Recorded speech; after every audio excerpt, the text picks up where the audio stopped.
2, 3, 4.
So that was an example of playing substitute and passing chords in kind of a comping jazz style, finger style on the guitar over a really cool circle jazz progression, which is the E minor 7, the A dominant, the D major 7, the G dominant, the C sharp dominant, the F sharp dominant landing in our key of B, and I'm generally hearing a B suspended.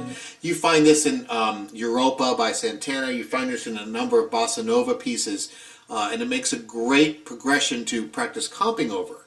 And so what I was doing there primarily was adding common tone extension substitutions. I know it's a scary sounding phrase. What that means is you move up the next scale tone of the chord you're on and find the proper voicing to match it. So when we're playing that first chord, which is the E minor 7, we can do the usual, which is of course, the usual would be saying, oh my gosh, I'm going to play an E minor 9 over the top of that and be pedestrian jazz. The better way to think of it is, what are my triads in E minor?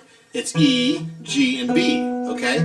So instead of thinking of that as an E minor 7, I'm going to think of what is a G voicing I can do. And if I stay diatonic to the natural minor mode of E, as of course you probably know, E minor natural is the same as G major, that gives me a G major 7, okay? So G major 7 is a beautiful common tone substitution for E minor or E minor 7.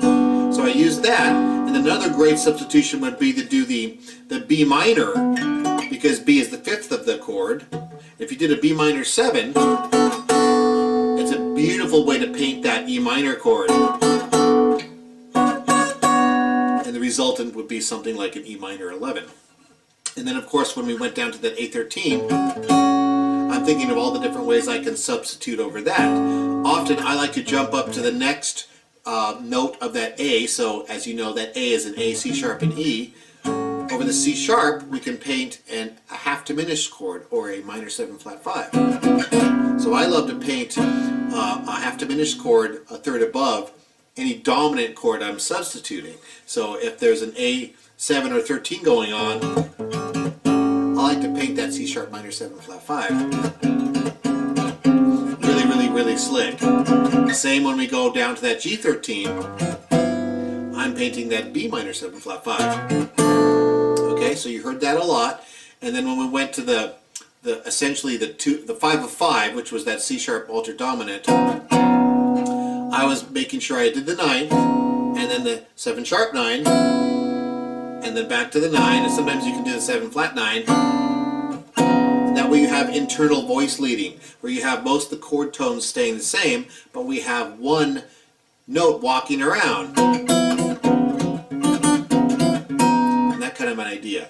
A really way to keep color moving without finding a new chord position, okay? And then of course we end on that suspension. So have fun playing along with that. We have a backing track to practice that with at JamAlong.org. I think we call it the Latin Jazz Progression, so search that in the search bar. And remember, if you want to be learning more of these jazz chord techniques on your guitar, the best way to do it is with a live lesson here at JamAlong. So look us up and we'll just sit down, take any tune you want, and go over how to dress it up in a jazz chord fashion so you can be more slick and get those restaurant gigs for marginal pay. We will see you at JamAlong. Have fun strumming.